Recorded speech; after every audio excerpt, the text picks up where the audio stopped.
네, 오늘도 원달러 환율 하락세가 거래일 기준 사흘째 이어지면서 1,430원대 초반까지 떨어졌습니다. 정부의 강력한 구두 개입과 외환 시장의 달러 공급을 늘리기 위한 세제 인센티브가 먹히고 있는 분위기입니다. 내년에는 1,300원대로 떨어질까요? 기업 개인 모두 환율 동향에 촉각을 곤두세우고 있는데요. 외환 딜러 출신이죠. 류현정 전북은행 광화문 종합금융센터 기업금융지점장 모시고 내년 환율 전망 들어보겠습니다. 저는 어서 오십시오. 안녕하십니까.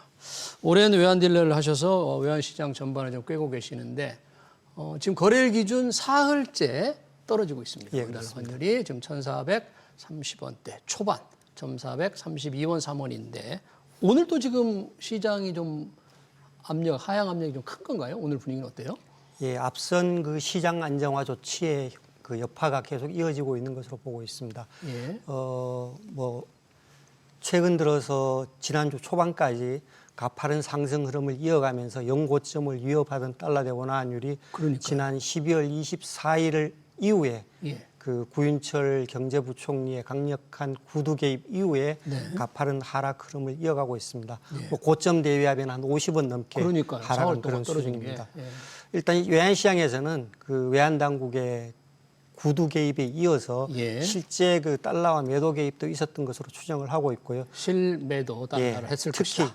특히 국민연금의 그 전략적 환해지가 재개되면서 하락 압력을 강화하고 있는 것으로 추정을 하고 있습니다. 예. 그 영향이 지금 사흘째 이어지면서 1,430원인데 정부의 강력한 개입이 그 전에도 계속 있었는데 구두 개입이 효과가 없었거든요. 이번에는 이제 환율 안정 대책이 종합 패키지 형태로 나왔는데 과거에 비하면 상당히 효과가 커 보입니다. 어떻게 이런 정부 조치를 예전과 비교해서 볼 때 어때요? 어떻게 평가하세요?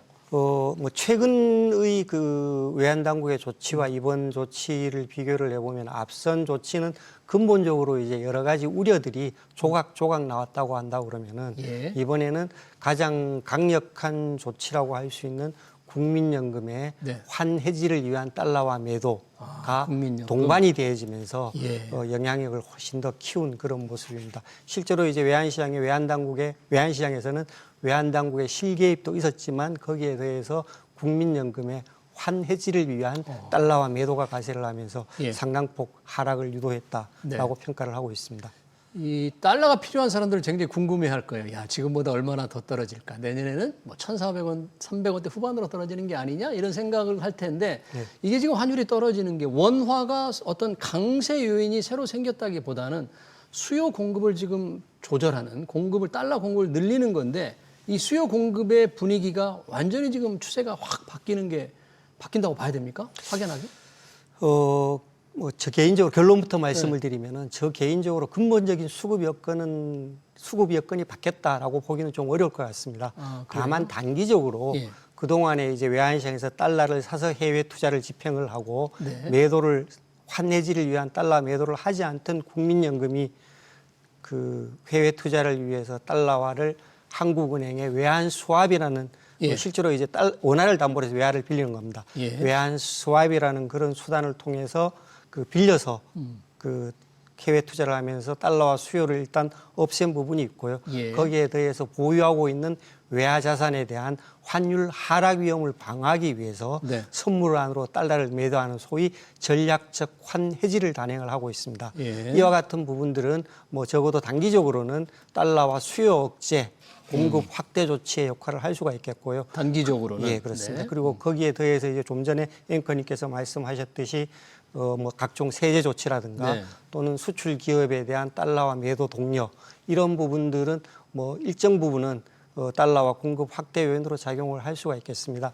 하지만 근본적으로 금년도 이제 환율 상승의 주요한 요인으로 지목되었던 내국인의 해외 투자 확대의 기본 그 배경을 봐보면은 아직까지 여전히 달러화 수요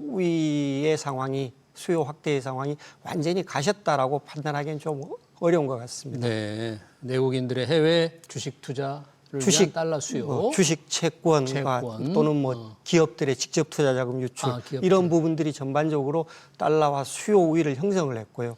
이와 같은 흐름들이 전반적으로 지속될 수 있는 그런 환경이 완전히 바뀌지 않았다라고 이야기할 수가 있겠습니다. 그런 환경이라는 것은 뭐 미국과 우리나라의 금리 차이일 수도 있고 미국 주식시장이라든지 우리 주식시장에 대한 전망의 차이라든지 그런 환경을 말씀하시는 건가요? 예, 그렇습니다. 뭐 그 이면에는 그 기저의 배경에는 전반적으로 이제 우리나라의 경제 성장 동력이 미국이나 이제 여타 투자 대상 국가들에 비해서 좀 떨어지는 부분이 가장 크게 기저에 작용을 하고 있고요.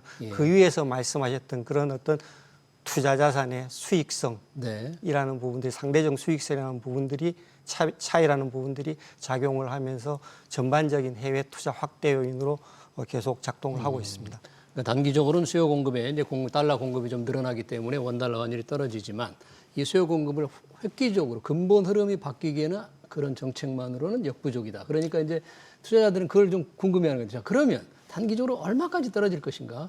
사실 그건 이제 조금 이따 한번 여쭤보기로 하고요. 그게 중요하잖아요. 근데 그동안에 좀 올랐던 게 우리가 아무리 해외 투자를 하고 개인들이 주식 투자를 위해서 달러를 사지만 우리나라도 경상흑자가 기업들이 수출을 많이 해서 많이 내잖아요. 예, 그렇습니다. 조금 과도하지 않았나 이런 생각도 이제 보니까 좀 생각이 들던데 어떻게 보셨어요? 전반적으로 거시경제 지표만 외형적인 지표만 놓고 봤을 때는 하신 말씀이 맞을 수가 있습니다. 일단 이제 금년도 10월까지 국제수지 통계를 봐보면은 경상수지 흑자가 896억 달러에 달합니다. 860억. 상당한 규모죠. 그런데 이제 내국인과 외국인들의 투자 자금의 유출입을 합쳐보면은 약 한 948억 달러 정도 순유출입니다. 유출 규모가 크죠. 이 정도 차이만 봐서는 이 정도로 높게 환율 상승 압력이 있다라고 이야기하기가 어렵겠는데요.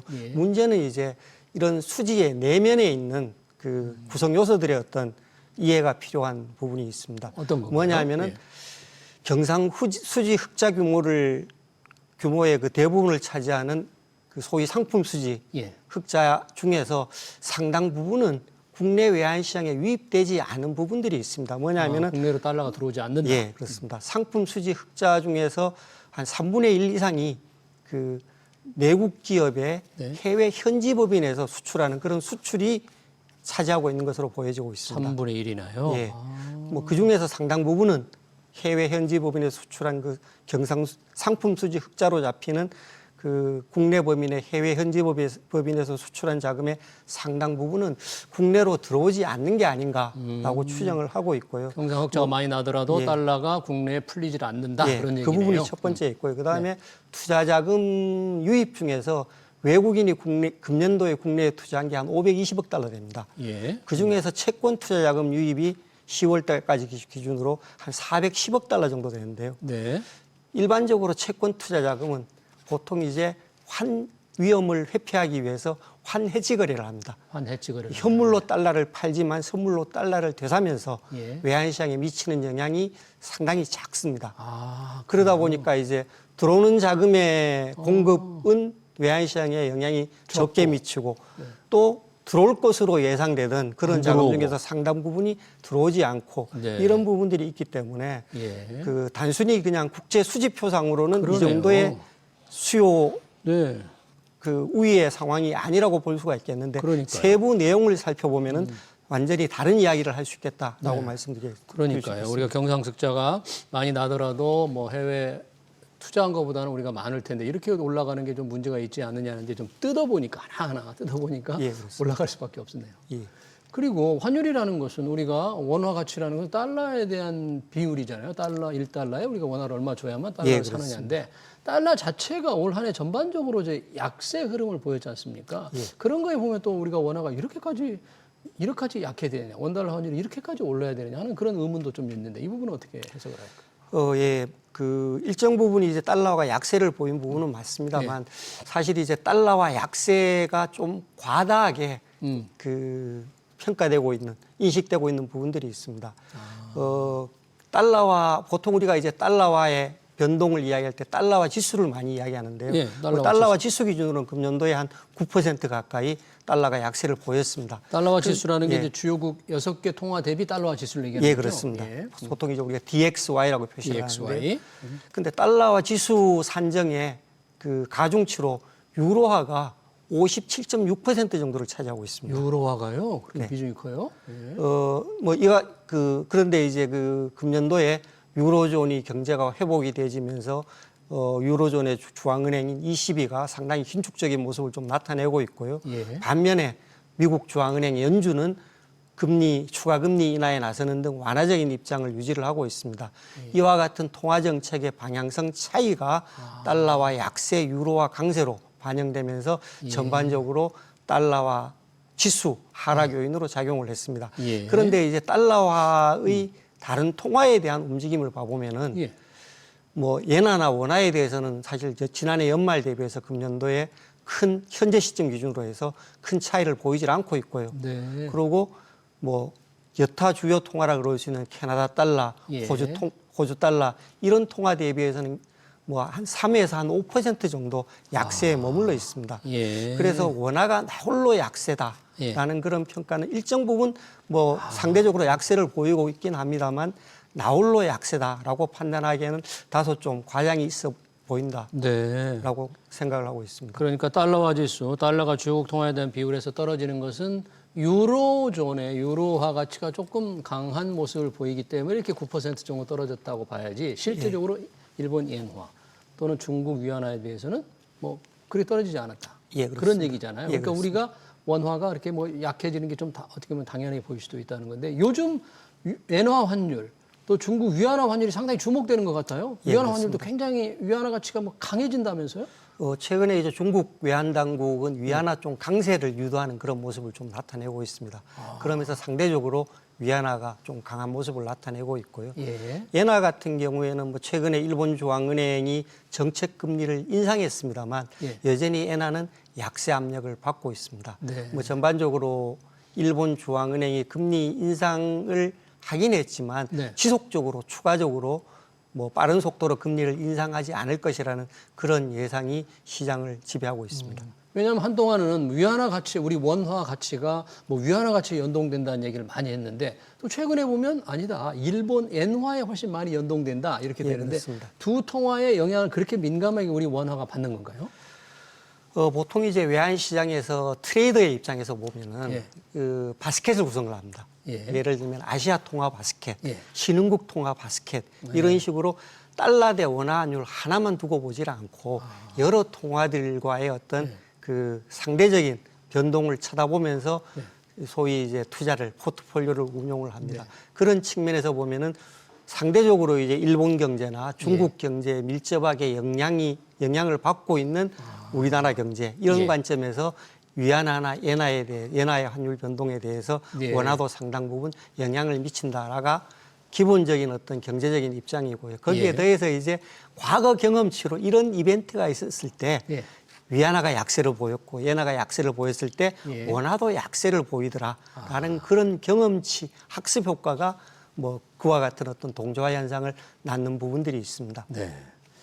자, 원달러 환율 지금 떨어졌습니다만 1,430원대 초반이지만 24일 이전만 해도 1,480원 해서 곧 1,500원을 뚫을 것 같았어요. 예, 그렇습니다. 사실 그 정도 환율이라면 외환 딜러들이 볼 때는 야 이거 금융 위기 수준 정도 돼야 볼 수 있는 환율 같은데 예, 그렇습니다. 그런데 환율만으로 볼 때 우리 시장에 그런 리스크, 위험이 좀 있다고 봐야 됩니까? 아니면 그건 좀 관계 없다고 봐야 됩니까?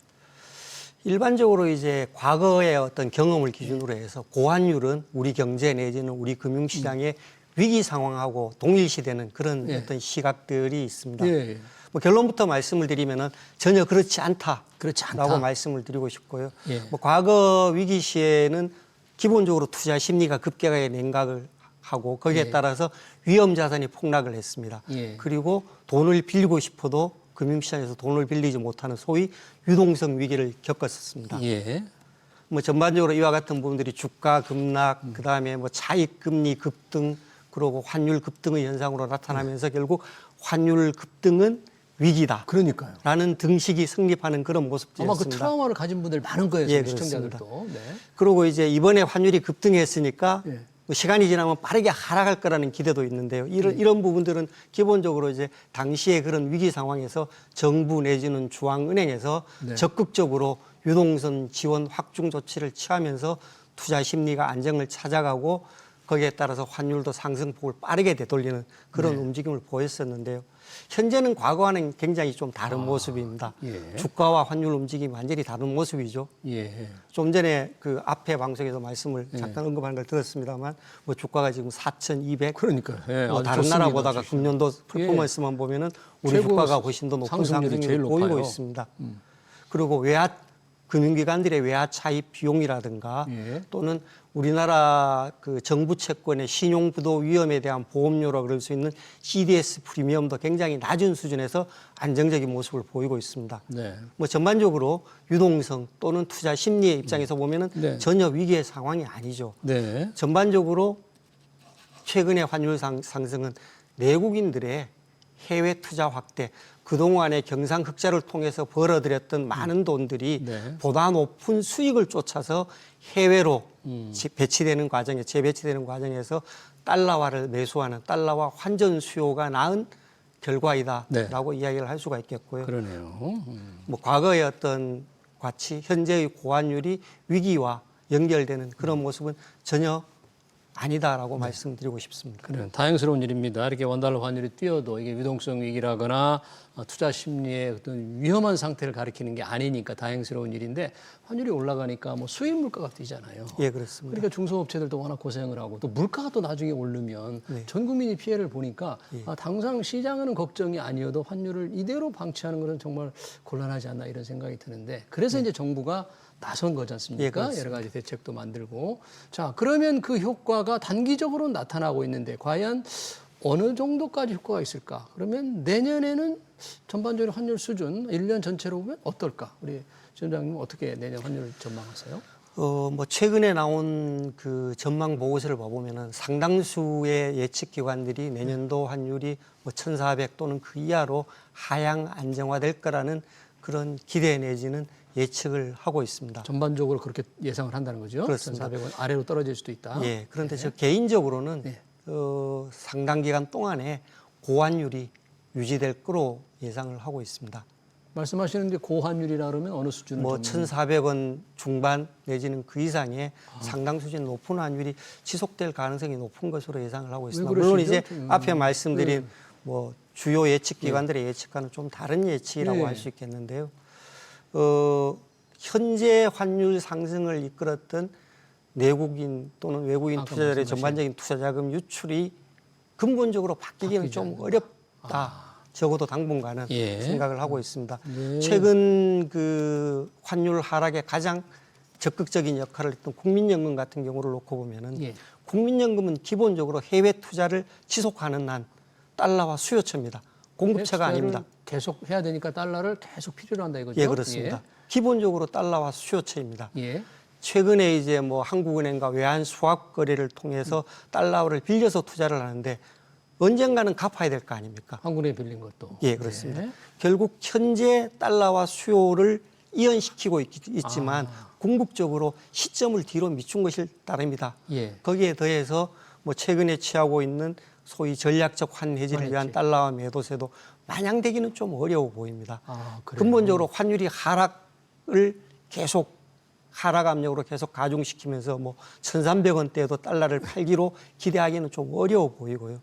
이와 같은 부분들이 최근 며칠 동안에 작동했던 환율 하락 압력이 지속되기는 좀 어렵다라고 말씀을 드릴 수가 있겠고요. 그러네요. 최근에 취했던 여러 정부의 이제 여러 공급 확대 조치도 조금은 좀 단편적이고 일시적인 영향에 미칠 가능성들이 있어 보입니다.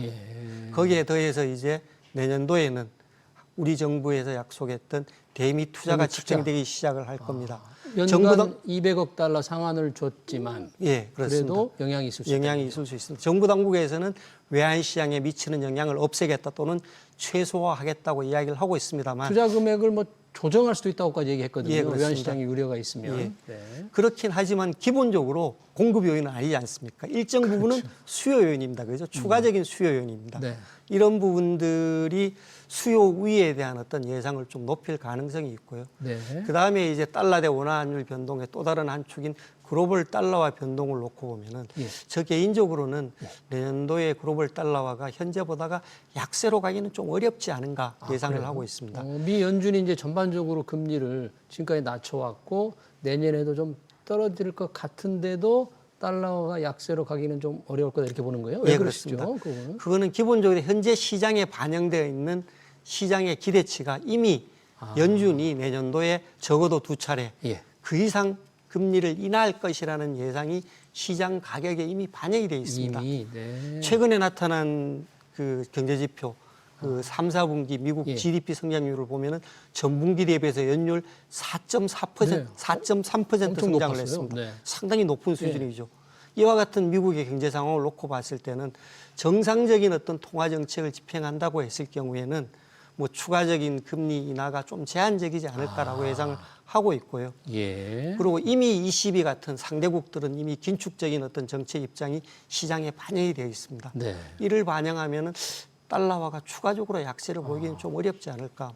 거기에 더해서 뭐 예를 들면 일본도 우리도 그리고 유럽도 대미 투자를 약속을 했습니다. 뭐 결국 달러화 수요가 미국 경제의 성장 동력이 강화될 것이라는 그런 예상이 가능하겠고요. 이런 부분들이 내년도에 글로벌 달러화가 현재보다는 약세를 보이기는 어렵게 만드는 그런 요인으로 작용할 것으로 보고 있습니다. 그래서 원달러 환율도 쉽게 떨어지기는 어려울 것 같다. 고환율이 상당 기간 지속될 수 있다는 게 일반적인 전망이네요. 환율 전망 잘 들었습니다. 지금까지 유현정 전북은행 기업금융시험장이었습니다. 시험장님 고맙습니다. 예, 감사합니다.